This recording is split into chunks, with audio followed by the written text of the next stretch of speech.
This is फंजे education. मैं आपका दोस्त आपका स्वागत करता हूं अपने इस यूट्यूब चैनल पर। दोस्तों, आज हम टीजीटी साइंस फिजिक्स में सरल रेखीय गति, जिसमें दूरी और विस्थापन के बारे में चर्चा करेंगे। ठीक है, तो स्टार्ट करते हैं। सबसे पहले हम विराम, जो विरामावस्था होती है, उसके बारे में चर्चा करें कि विराम अवस्था होती क्या है। क्या होता है कि जब कोई वस्तु समय के साथ निर्देश तंत्र के सापेक्ष, यानी जो निर्देश यंत्र हो जिसके डायरेक्शन अगर फोर्स लगता है उस पर अपनी स्थिति नहीं बदलती है। ठीक है, जैसे कोई भी वस्तु रखी गई है तो वो अपनी स्थिति ना बदले, ठीक है, तब वो विराम अवस्था में कहलाती है।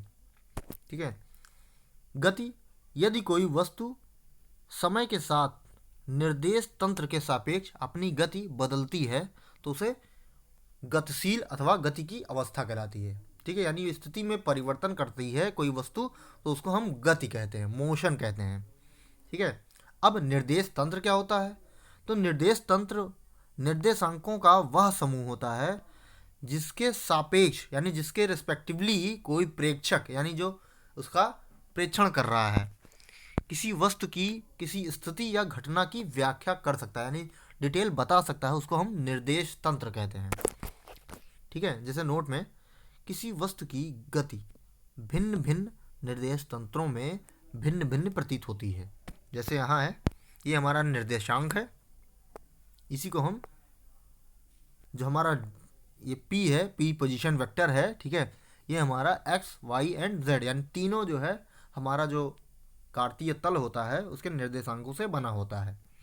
ठीक है, अब गति जो है वो तीन प्रकार की होती है। पहला, एक विमीय गति, यानी विमा के अनुसार, दिशा के अनुसार ये तीन प्रकार की होती है। एक विमीय, द्विविमीय और त्रिविमीय। ठीक है, तीन प्रकार की गतियाँ होती हैं, गति यानी डायरेक्शन के हिसाब से। पहला है एक विमीय गति। एक विमीय गति वह गति होती है जो क्या है, वस्तु द्वारा एक सरल रेखा में चली गई गति एक विमीय गति कहलाती है। जब कोई वस्तु जिसकी स्थिति सिर्फ एक निर्देशांक समय के साथ परिवर्तित हो तो उसे हम एक विमीय गति से गतिमान कहते हैं। ठीक, जैसे कोई चींटी है, रस्सी पर चल रही है तो उसका जो है गति होगी एक विमीय, क्योंकि रस्सी पे या तो आगे जा सकती है या तो पीछे जा सकती है। फिर ऊर्ध्वाधर ऊपर की ओर फेंकी गई कोई वस्तु है, उसकी गति, अब ऊपर फेंकी गई तो इधर उधर नहीं जाएगी, वो एक ऊर्ध्वाधर यानी सरल रेखा पर ही जाएगी भी और वापस आएगी भी। तो यह जो गति होगी वो एक विमीय गति होगी। नेक्स्ट है द्विविमीय गति। द्विविमीय गति क्या होती है? यह गति समतल में वस्तु की गति को दर्शाती है। ठीक है, यदि किसी तीन निर्देशांकों में से कोई भी एक निर्देशांक स्थिर हो, यानी जीरो हो, तथा दो निर्देशांक समय के साथ परिवर्तित होते हैं तो कण की जो गति होती है वो द्विविमीय गति कहलाती है। जैसे कोई वस्तु जो है, यानी कार जो है, वो वृत्तीय गति पर, वृत्तीय मार्ग पर गति कर रही है। ठीक, या प्रक्षेप्य गति, जब हम किसी चीज़ को किसी एंगल पर फेंकते हैं किसी वस्तु को तो वो जो गति करती है वो प्रक्षेप्य गति में होती है। ठीक है, थर्ड जो है वो हमारी त्रिविमीय गति, यानी 3D, यानी थ्री डायमेंशन मोशन। इसमें क्या होता है कि वस्तु की आकाश में गति, जैसे कोई पक्षी हो, ठीक है, वो उड़ रहा है, वो 3 डायमेंशन में गति करता है। जो मच्छर होते हैं वो 3 डायमेंशन में गति करते हैं। ठीक है, इसको हम कह सकते हैं कि यदि किसी निर्देश तंत्र के सापेक्ष किसी कण के तीनों निर्देशांक समय के साथ परिवर्तित हो, मतलब जो तीनों जो है निर्देशांक, उसके कोऑर्डिनेट ये समय के साथ परिवर्तित होते रहते हैं, तो वो क्या बताएगा, कण की गति जो होगी वो त्रिविमीय यानी 3 डायमेंशन बताएगी। जैसे उड़ती हुई पतंग तीनों डायरेक्शन में बदलती रहती है। उड़ते हुए वायुयान की गति, ये भी त्रिविमीय होता है। आगे चलते हैं, दूरी। किसी वस्तु द्वारा निश्चित समय में, क्या होता है, निश्चित समय में तय की गई जो पथ होती है, पथ की लंबाई को हम दूरी कहते हैं। दूरी क्या होती है? एक अदिश राशि होती है, मतलब इसको दर्शाने के लिए दिशा की ज़रूरत नहीं पड़ती है। इसका स्टैंडर्ड यूनिट या स्टैंडर्ड मात्रक जो होता है वो मीटर होता है, और CGS पद्धति में इसका मात्रक होता है सेंटीमीटर। नेक्स्ट है, किसी गतिमान वस्तु के लिए समय बढ़ने पर, जैसे जैसे समय बढ़ता है वैसे वैसे दूरी का मान सदैव बढ़ता है। ठीक, यह होता है पथ पर निर्भर करती है और सदैव धनात्मक, दूरी हमेशा धनात्मक यानी पॉजिटिव होगी, +1 मीटर +2 मीटर ऐसे करके प्लस ही में होगी, माइनस में नहीं होती है। ठीक है, यानी दूरी कभी भी शून्य अथवा ऋणात्मक नहीं होगी। ठीक है, कुछ ना कुछ वैल्यू ज़रूर होगी। दूरी का जब मापन हम करते हैं गाड़ियों में लगा होता है, जिसको हम ऑडोमीटर कहते हैं। ठीक है, नेक्स्ट है वीमा। इसकी जो वीमा होती है M0 L1 T0 होता है। ठीक है, विस्थापन, विस्थापन यानी डिस्प्लेसमेंट।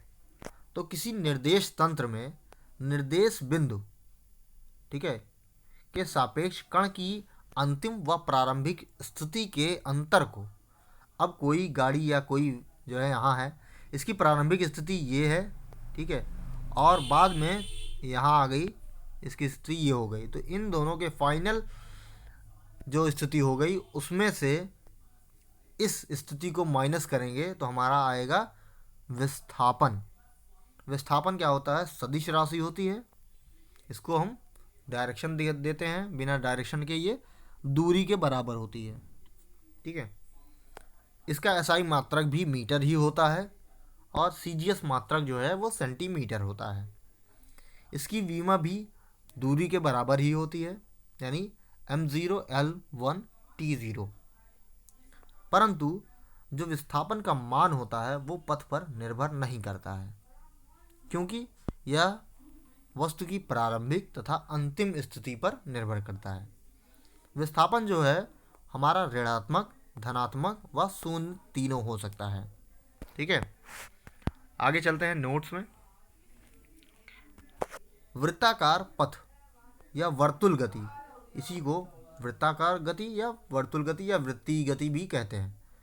वर्तुल गति के लिए यदि कोई वस्तु अपनी स्थिति A से गतिशील होकर के पुनः A पर आ जाए तो विस्थापन शून्य होता है। जैसे कोई जो है यहाँ एक स्थिर पॉइंट O से किसी भी ऑब्जेक्ट को एक सर्कुलर पाथ पर रोटेट कराया जाए, घुमाया जाए, तो फिर भी थोड़ी देर बाद वो अपनी पोजीशन पे फिर आ जाती है, तो इस प्रकार जो विस्थापन होता है वो शून्य होता है।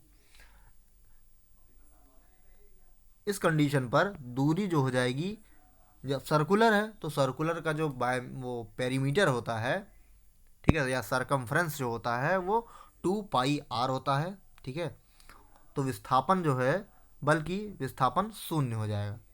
दूरी तो हो रही है लेकिन विस्थापन जो है वो शून्य है। आगे चलते हैं, दूरी तथा विस्थापन की तुलना। दूरी क्या होती है? दो बिंदुओं के बीच की लंबाई होती है, जबकि दो बिंदुओं के बीच की न्यूनतम दूरी होती है विस्थापन। ठीक, नेक्स्ट है, दूरी कभी शून्य ऋणात्मक नहीं होती है, जबकि विस्थापन होता है शून्य, ऋणात्मक और धनात्मक तीनों होता है।